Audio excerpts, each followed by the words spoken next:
తీసుకోవడం ఎట్లా, దీన్ని అధిగమించడం ఎట్లా? ఎందుకంటే చట్టం దృష్టిలో మరి చట్టం వాళ్ళకు వెసులుబాటు కల్పించింది. ఆప్షన్ అనేది ఆ రోజే పెట్టారు. దీంట్లో మనకు సెక్షన్ 55 అది 70 ఏదో సంస్థ పర్టికులర్ సెక్షన్ ఉంది, ఆప్షన్స్ కెన్ బి ఎక్సర్సైజ్డ్ అని. అది రాష్ట్ర స్థాయి ఉద్యోగాలకి. సరే zonal, multi zonal, district level అయితే our feet is closed as far as the act is concerned. అది ఏమైనా ఒక రాజకీయ నిర్ణయం జరిగితే తప్ప దాంట్లోంచి మనం బయటపడే పరిస్థితి కనపడటం లేదు.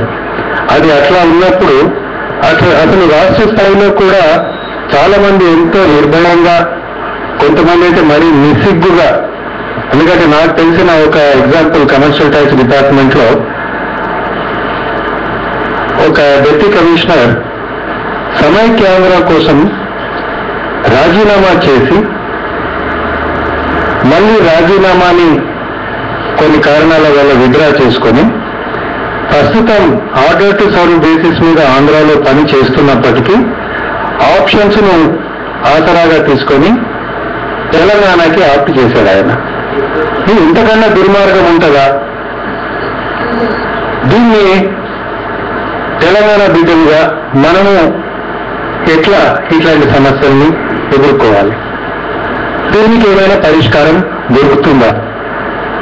దీనికి మరి ప్రభుత్వానికి నిరంతరం సలహాలు, సహాయ సహకారాలు అందించే పెద్దలు గోయల్ గారు లాంటి వాళ్ళు, మరి మన రాజకీయ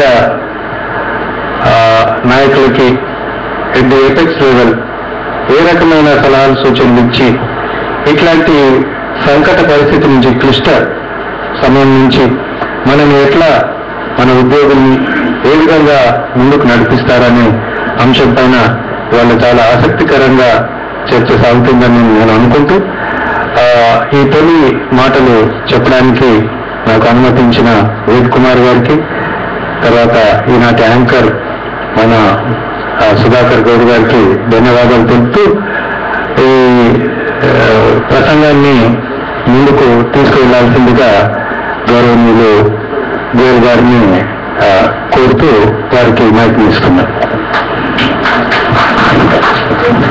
థ్యాంక్ యూ వివేక్ సార్. ఒక లే పర్సన్ గా నేను ఎప్పుడూ ఆలోచించేవాడిని, ఇక్కడ 400 మంది ఐఏఎస్ ఆఫీసర్లు, 400 మంది ఐపీఎస్ ఆఫీసర్లు, బట్ స్ట్రేట్ ఫార్వర్డ్ సర్వీసెస్, వాళ్ళకి డేటా, మన birth place, everything is clear. అయినా కూడా అది 8 నెలలు టైం తీసుకుంటే I don't really I don't know why it took 8 months. I'm just giving one example.